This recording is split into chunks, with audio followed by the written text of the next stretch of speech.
This one isn't. 1 p.m. Eastern. Arizona Cardinals 10-3, 7-0 on the road at Detroit Lions. 1-11-1, 1-5 at home. We're at Ford Field in Detroit, Michigan.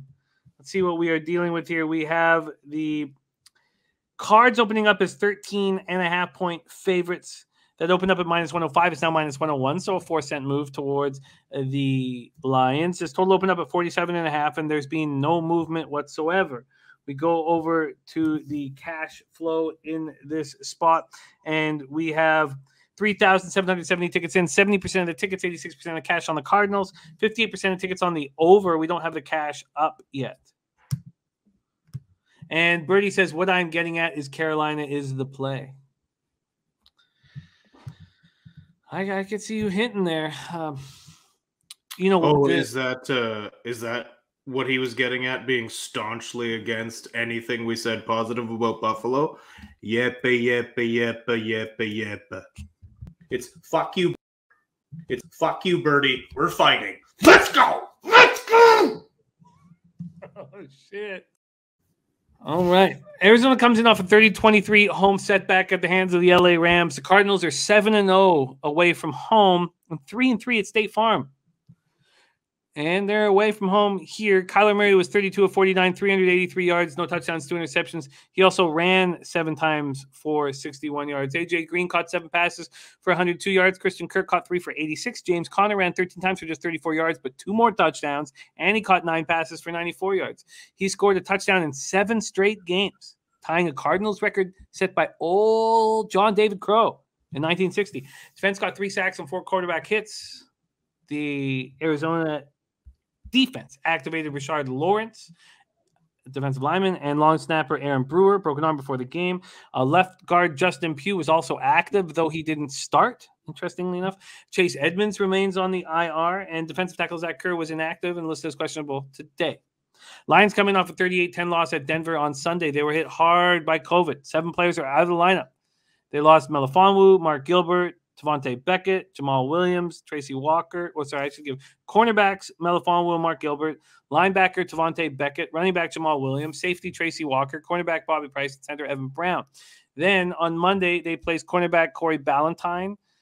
And that's the 8th player. So they've lost 8 players to the virus in 8 days. Jared Goff, 24 of 39 for 215 yards, 1 touchdown, 1 interception. Amon-Ra St. Brown caught 8 passes for 73 yards, no touchdowns. DeAndre Swift hurt. Craig Reynolds called up from the practice squad, and this is just Dennis Garcia must have been smiling the whole time because he thinks running backs are interchangeable. Craig Reynolds comes in out of nowhere and runs 11 times for 83 yards. I could only think of Dennis when I was watching Craig Reynolds look so good. Josh Woods had 13 tackles, 2 for a loss. The Lions weren't able to sustain any pressure, 1 sack, 4 quarterback hits. They lost cornerback Jerry Jacobs to a knee injury and Alex Anzalone for an ankle injury. Dan Campbell hopes DeAndre Swift and TJ Hawkinson will return to the lineup on Sunday.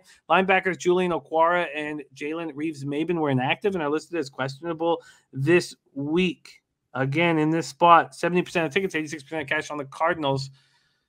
Just interesting spot. Is this a letdown situation for the Cardinals just because they're playing Detroit Lions? I know they're coming off a loss, but just because it's this COVID-riddled Lions squad?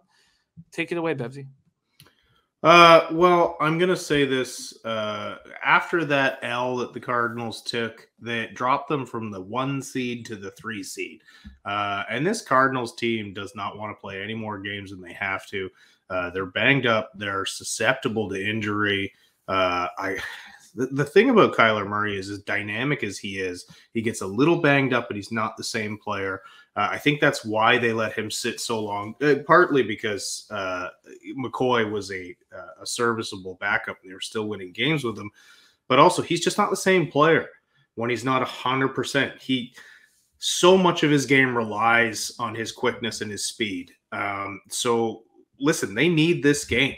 They need this game more than you think. However, I can see them getting up early and dominating and then taking their foot off the gas. Detroit maybe comes back with some garbage time touchdowns. So I think the look here is Cardinals in the first half. I'm not sure. I still think they probably cover full game. Again, the Cardinals very much need this win to stay in contention for that number 1 seed. It's going to be tough for them now that with this L on Monday night. But I think they come out firing against a Detroit Lions squad that, hey, you won your game. You won. You got your tie. You won your game, which was your Super Bowl. And now these guys, injuries, COVID, terrible team. Can't lay money with them. Arizona needs this. Why are we not on the under here? Dennis Trusty's going to do the Lions team total under 17. I cashed that very easily. You know, I don't. I mean, that was the easiest bet on the board. You know what? Actually, your bet, Broncos minus 7.5. What did it end up at 11.5? That was the easiest bet on the board. Why are we not on the under here or the Lions team total under? I think the only reason you wouldn't be is fear of garbage time touchdowns, which I think Jared Goff is capable of putting up against a team, especially if Arizona's pumping them and they take out some starters. So, you know, if I move over to the first half team total, it's 7.5. It's juiced to minus 150 to the under. Ooh. Yeah. All right.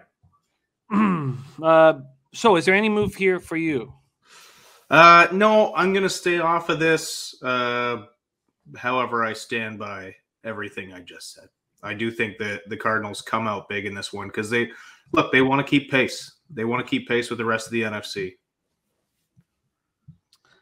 I think this is too high of a total.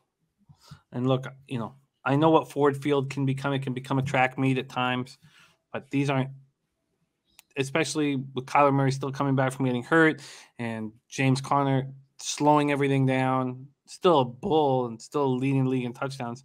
I just feel like the under is a look. And obviously Bet365 is fighting against anybody betting the first half under by juicing it to minus 150 at 7.5, which is a sign to me that the team total under is also in play. You know, full game. And so, okay. All right. Interesting.